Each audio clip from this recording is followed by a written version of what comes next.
Departmental. Your Honor, Yes. I need to recuse myself because my husband and I are the longest continuing tenant, owners of residences rented through the Area Housing Authority, and we receive more than $10,000 a year in income from them. So I have a financial conflict of interest.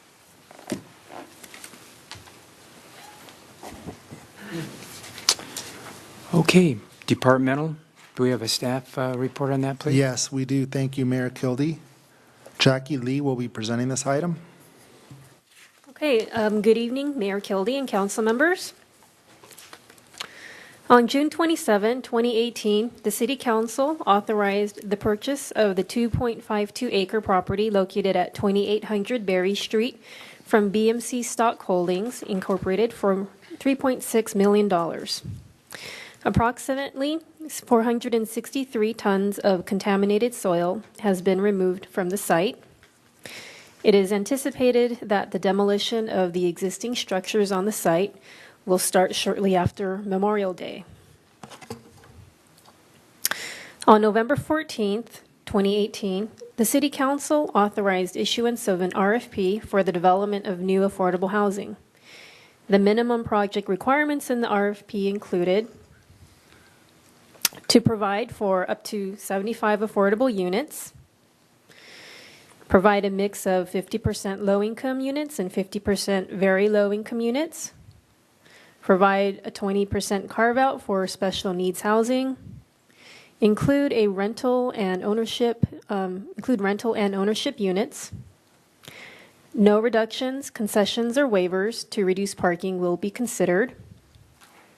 Include a public art component clearly visible from Lewis Road. Comply with the heritage zone requirements. Provide compatibility with surrounding properties. And include extensive public outreach. And the developer must be well versed in the development and management of affordable housing.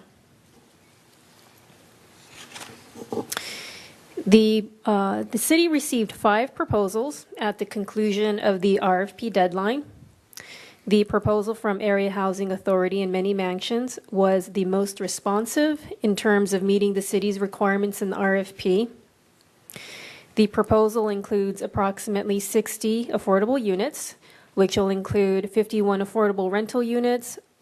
There is 1 non-restricted manager unit and 8 low-income for-sale units. The ultimate number of units and the affordability levels will be further refined through the E&A process. The proposal from Area Housing Authority and Many Mansions includes a well-designed site plan and architecture, compatibility with surrounding uses, compliance with heritage zone requirements, and they're not asking for any reductions in off-street parking. The proposal includes a comprehensive public outreach program, including a minimum of 2 neighborhood meetings during the entitlement phase and 2 pre-construction meetings.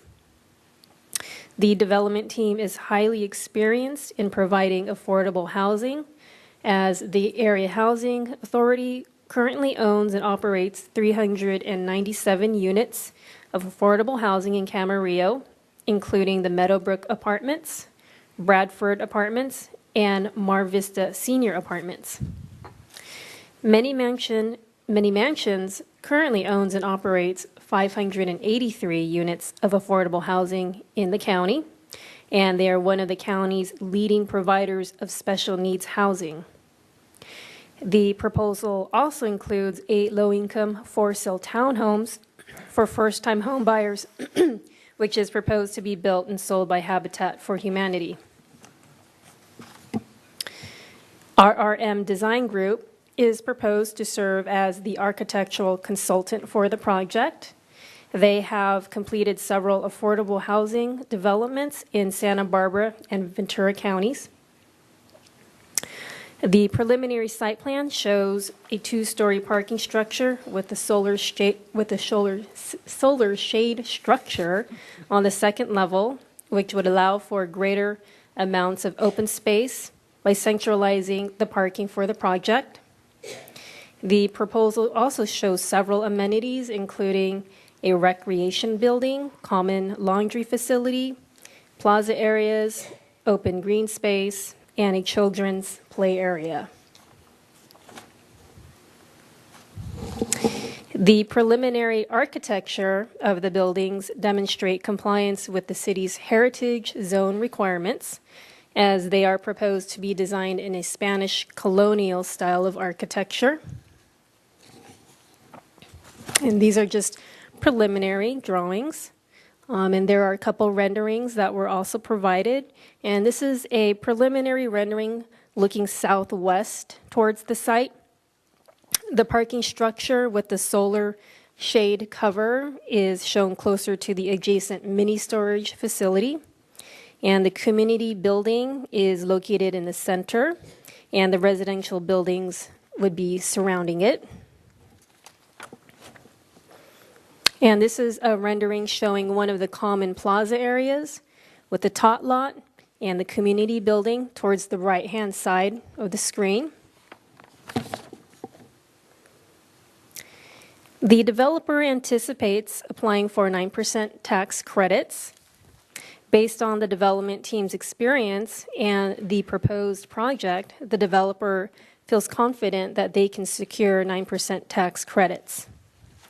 The initial request from the developer includes a seller carryback loan of approximately $4 million through payment of residual receipts at 3% interest for 55 years from the city for the purchase of the land. Entering into an exclusive negotiation agreement is not an agreement to these terms, but rather further refinement and negotiation of the deal terms and financial structure will be addressed during the E&A process.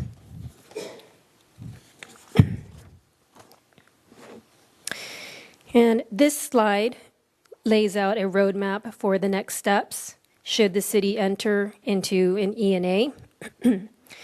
The E&A allows the city to negotiate with the proposed development team and refine the various issues relating to the project, including the project scope, financing, deal structure, development requirements, and the timing of development.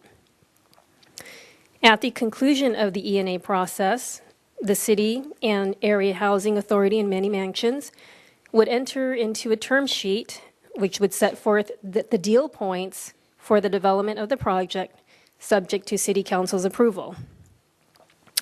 The term sheet would not commit either party to a sale of the property. The developer will apply for all entitlements, including completion of the environmental review under CEQA. And then additionally, an agreement for the sale and development of the property with the developer will be drafted for consideration by the City Council, along with a public hearing on all entitlement applications. The agreement will specify the requirements of the parties upon the close of escrow for the sale and development of the property. And it will also include a schedule of performance in which the developer must adhere to the benchmarks and timetables set forth for the project.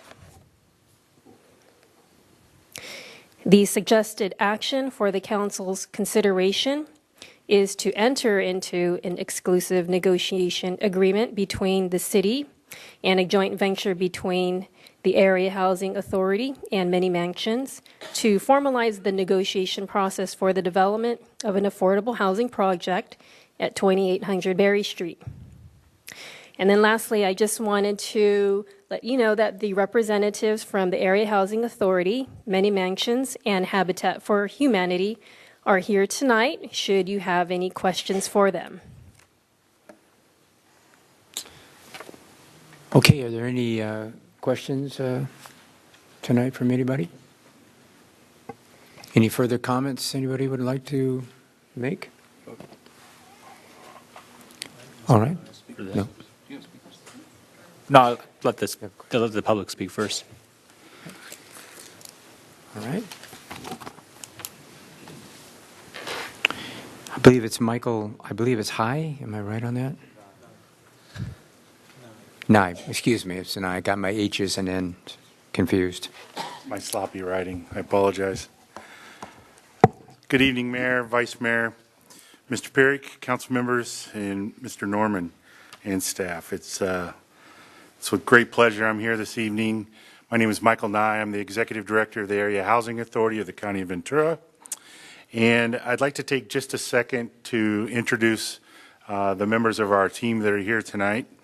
We have Rick Schrader, President of Many Mansions. We have Alex Russell, the Executive Vice President of Many Mansions. Bud McGee, who is our Director of Housing Asset and Construction Manager for the Housing Authority. We also have Linda Fisher-Helton, who is our Public Relations. And partnering with us on the home ownership component, as Ms. Lee mentioned, is Habitat for Humanity of Ventura County with Mr. Darcy Taylor here, the CEO. So as you can see, we're a local team, and we live, work, and play here in Camarillo, and we are very excited for this opportunity. We'd like to first thank the council for considering our proposal, as well as the city staff for reviewing all the proposals. I'm sure it was a great reading. And then we do believe that our proposal met all the minimum requirements. And I just want to say that, again, that we are extremely excited for this opportunity and confident that with the team that we have assembled, that we can create something that we can all be proud of in the community. So with that, if you have any questions, myself or Alex Russell would be happy to answer them regarding the proposal. Any questions? Yeah. Yes, we do have one, Sorry. Mr. Mulchay. Mr. Nye, in facilities projects like this, would there be on-site laundry facilities? That's correct, yes. Okay. We'll have, it's in the, I believe in the home ownership, they'll have their own. Mm-hmm. Each individual home will have their own facilities, but we will have a common facility for the rental component. Excellent. All right. Thank you. Next, we have Matt Lorimer.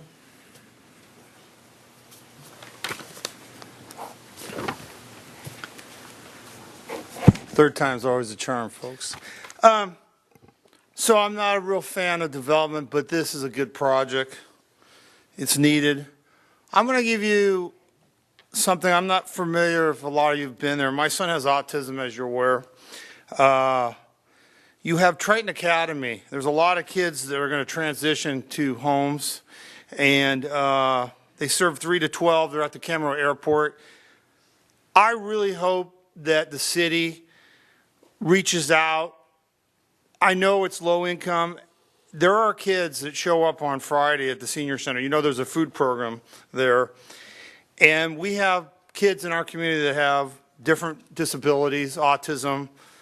They live on their own in these environment. They have some places here currently. I hope that there will be some outreach to kids who have autism, to Ventura County Office of Education, to post something over there. Really, I hope there's some housing available for them because it's important. There are a lot of kids that transition. Some kids that are high functioning will be able to live on their own. And it's important that the city does some outreach. I know there's a lot of different demographics that you have to reach, but tonight I'm speaking up for the kids that have autism. I was the president there a few years ago, but I can tell you there are a number of students that are going to transition and live on their own. So tonight I asked you as a city council staff to please reach out to Ventura County Office of Education, put stuff out there and let us know that there's space available for those kids because they need housing. And I remember running into people who were looking frantically for housing and there's none available. And I hope that you will really spend some time and look at that avenue so we can help those kids because they're important to me. And it's important that I speak up for those kids because there's not a lot of advocates. There's nobody here tonight. But I read the agenda and I felt that I should speak up. So I hope that you guys will look into that and offer it So, thank you. Anyone else? Okay, so what's the wishes of the council? Mr. Tremblay? Time for comments? Time for comments? I want to thank Mr. Lorimer for his comments. I think you'll find in that the City Council has been very focused on providing for the needs of special needs young adults, and very aware of that situation. I know I am personally aware of that situation, and there is a real need for housing, and good quality housing, particularly for young adults with special needs, including those with autism. So right on point, Mr. Lorimer, and the council has actually asked, and you'll find it in the presentation, for that to be a component, because it is a real need. I think I said a couple years ago that ordinarily I'm not a big fan of exclusive negotiating agreements relative to public facilities, but this is distinguishable because we've had a good RFP process. I will tell you, in my opinion, that the proposal from Area Housing and Many Mansions is, in my opinion, clearly the best received, and is an outstanding project. And in my view, an E&A here is certainly appropriate. So I also thought that what was shown tonight in terms of the preliminary renderings and the site plan has been very thoughtfully done. So I'm excited too. So those are my comments. Anyone else? Ms. Santangelo? I share the feelings. I was really pleased to see this. I was really pleased to hear that the teamwork and coming together to do this. I'm pleased to see that there's going to be ownership available, that there's the carve-out for special needs. So I'm really pleased with what it looks like. So I'm really happy to support this and that we're moving forward. So. Moshe? I want to echo the two other comments that were just recently made. I think this was thoughtful. I think it was tasteful. It was, I think, by far the best proposal that we did receive. And as we enter in, or provided we vote for it, but if we enter into this E&A, I really want to something to chew on. I want to make this. I want this project to be a model. I think there's already a kind of a general consensus that's the end goal, but this be a model for how you can do this kind of housing right, that it can look beautiful, it can be compatible with the surrounding community, and it can be done sustainably and tastefully. I think when you talk about this kind of housing, and I know that I'm guilty of it, I have this kind of negative connotation when you say low and very low income housing. And from what I'm seeing in this project and this proposal and these renderings, it's not going to fall into that category. And I really hope that it'll come to challenge these kind of preconceived notions that we have around this kind of housing. We definitely do need it. It's sorely needed. I have employees in my own business who regularly come to me and say, I can't afford to live here. We pay them competitively, but they still struggle to live here. And most of them are living in Oxnard. And they're still, still struggling to afford the small little apartment that they have there. So the more we can do to help facilitate those kinds of people, because they are kind of the backbone of our local economy, and particularly those young adults with special needs. I know a handful of them, having grown up in this community, who this would definitely appeal to and would definitely be sorely needed for. And I do want to echo to where we can increase or look for opportunities to increase the units beyond the 60 that are originally proposed. I would love for us to try to see if we can get creative, really kind of think out of the box as to how that might occur, how we might achieve that. That way we can get the best utilization for this plot of land and in this project, get the biggest bang for our buck and the biggest benefit to those that we're trying to benefit. So, yeah, that's all I got. Thank you. Yeah, I'd like to thank the parties involved, and the special needs is very important. And I come from a business background in retail. That's not the highest paid occupation that you can do in this country. So affordable housing has always been very near and dear to my heart here. When we first were talking about this, I wasn't sure how this was going to work out. And I was hoping that we could not only have rentals, but we could have purchase houses as well here. And I wasn't sure that we would be able to do that. But I have to say that all of the organizations involved in this, you've touched all the bases with me. And I think we can be very proud of this as well. And the residents there can be very proud, because that's what's really important, too, that it fits into what is there. I know this council has worked really hard, and previous councils too, to make sure that we could have things fit into the community. We're a community city here, and I think this is very important. So with that, those are my comments, and I certainly would entertain any further comments and or motions. I'll move the suggested action by staff. I'll second. There's a motion and a second on the floor. Is there any further discussion on this particular item? Hearing none, please vote. That passes 4-0 with Mrs. Craven recusing herself.